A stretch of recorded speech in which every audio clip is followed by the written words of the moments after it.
Boa noite novamente, vereadora Flávia, nossa responsável jurídica Kelly, nobres pares, senhor presidente e o público que nos acompanha. E também todos os funcionários da casa, esse trabalho importante que é levar para a população a nossa sessão ordinária. Eu quero iniciar, eu acho que é importante a gente ter um público variável, né? E se alguém não viu o meu pronunciamento, quando a gente aprovou a moção que o vereador Marcos fez sobre a educação, falando principalmente uma moção, na verdade, né, pedindo que a Secretaria de Educação pense ou se organize, se planeje para poder atender o máximo possível da rede municipal, os alunos. E eu que quero reforçar, né, explicar um pouquinho o que eu quis dizer. Na minha opinião, a gente não pode esquecer da inclusão, né, das pessoas com deficiência. Eu entendo que o material adaptado ele não é simples de ser preparado, mas é necessário, é uma dificuldade, um desafio, na verdade, que precisa ser enfrentado. E o segundo ponto, relembrar a questão da avaliação. Não é?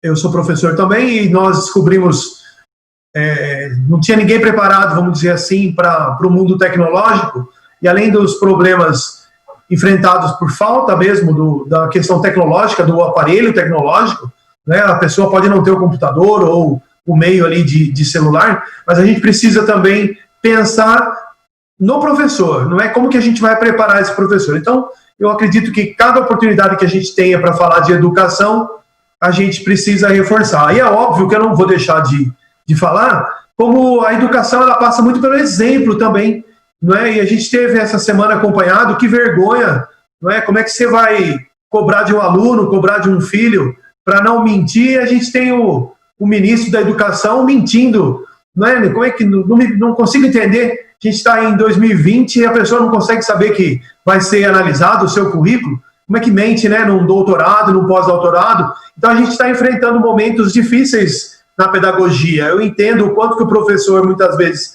é desvalorizado, e não só a questão salarial, que de fato precisa ser discutida, mas também na questão dos exemplos, né? Então fica aqui o reforço da importância dessa moção que nós aprovamos. O outro assunto que eu quero destacar também é a importância da união dos servidores. Quando, na semana retrasada, o vereador Thiago Carandina trouxe o assunto da preocupação dele com os servidores enfrentando a Covid, e para mim me é muito claro que é necessário uma discussão maior, precisa ser ouvida todas as partes, porque muitas vezes a gente fica só na questão política partidária, e a política democrática ela passa pela discussão. Eu gosto muito de repetir essa frase, porque eu gosto muito dela de verdade mesmo, não é? Que se a gente só escuta aqueles que concordam com a gente perde a oportunidade de crescer. Então aqui os parabéns para o Poder Executivo, ao prefeito e também para os servidores. Eu acho que é um caminho.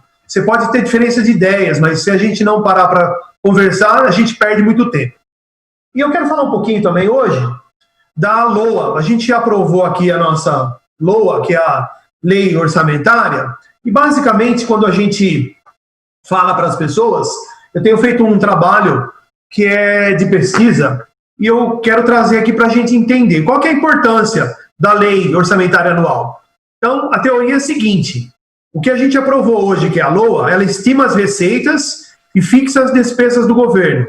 A lei estabelece o detalhamento e aplicação dos recursos do município em obras e ações para o exercício seguinte. Então, olha como é importante aquilo que a gente tem desenvolvido. Existe aí uma contracultura que eu acompanho, não só nas redes sociais, mas talvez na mente das pessoas também. Essa ideia de que o poder político ele é ruim é uma mentira que interessa algumas pessoas também. Se a gente tem agentes políticos que são ruins, a gente precisa mudar o agente político através do voto. Não é? A democracia ela passa por dificuldades, mas é através do voto que a gente pode fazer a mudança. Não é? Aquela analogia que eu também já fiz e vou repetir, como se você tivesse no seu sítio lá uma vaca, e essa vaca está com uma doença infestada de carrapato, por exemplo. Aí, para resolver o problema, você mata a vaca e não tira o carrapato. Então, pode parecer uma analogia até peculiar, vamos chamar assim, mas é de propósito mesmo. Se a gente tem agente político que não traz benefícios para a população, não é tirando a democracia que vai resolver. Você precisa mudar o agente político. Porque olha a importância da LOA. E aqui vai uma sugestão. Eu sinto falta na atual administração dessa discussão, porque a LOA, abre aspas, é de extrema relevância para a cidade, porque por meio do detalhamento é possível verificar as áreas e frentes que terão mais e menos recursos para serem aplicados. Ou seja, é nesse momento que a sociedade, que é representada pelos vereadores, poderão definir a real necessidade de cada aplicação. Então, o meu sonho, aí, o meu desejo é que a gente consiga colocar nas nossas escolas para que os jovens entendam o quanto que a política ela é importante para a política pública e para o retorno da população. E aí, essa parte da teoria já foi, a questão prática que eu trago para a gente pensar junto é o seguinte.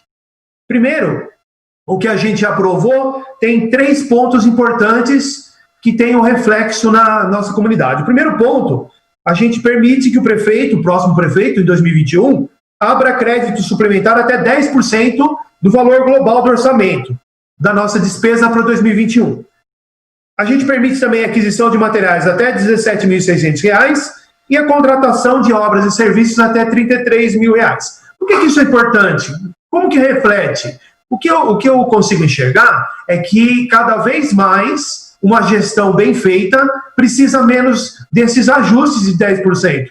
A gente está falando em torno de 50 milhões, como se fosse um cheque em branco, né, entre aspas, né, não é pejorativo o que eu estou dizendo, mas é uma liberdade que o prefeito tem para manejar e remanejar esse dinheiro. Isso pode ser perigoso.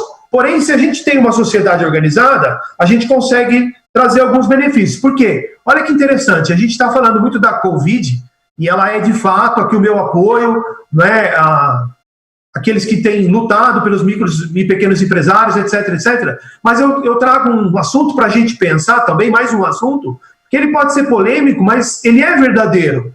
A única saída para que a gente tenha uma economia forte não é somente o retorno da economia. Porque eu sou favorável do retorno, mas eu preciso tocar nesse assunto porque a gente precisa cobrar, por exemplo, do Poder Federal, o quanto que ele pode ajudar os pequenos e médios empresários. Ontem, quem teve a oportunidade de assistir o Fantástico, por exemplo, quantas empresas ali estão fechando, quantos restaurantes estão fechando, e a gente passar no 9 de julho, a gente enxerga. E essas pessoas estão tentando um crédito adicional, estão tentando um ajuste financeiro, e aí, pasmem, hein? É um ajuste financeiro para pagar as contas. Esse ajuste pode vir também do governo federal.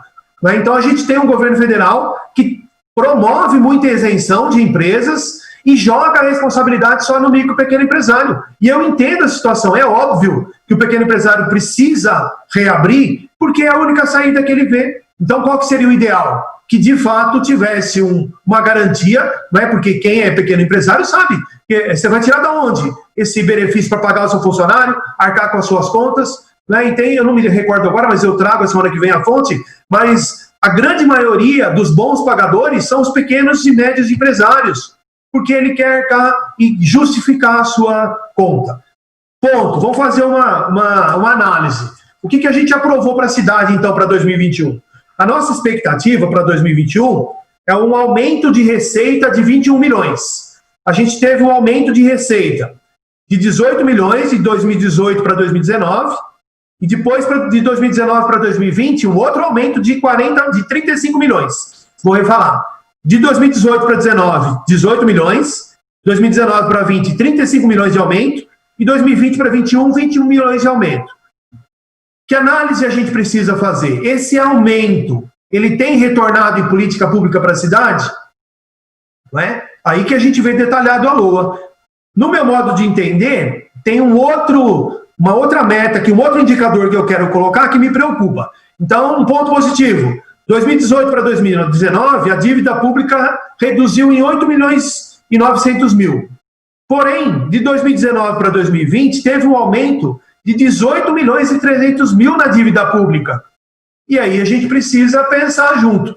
Por que essa dívida aumenta de 2019 para 2020, se a arrecadação aumentou quase que 35 milhões e a dívida aumentou 18 milhões? Era para a gente ter esse valor retornado em política pública.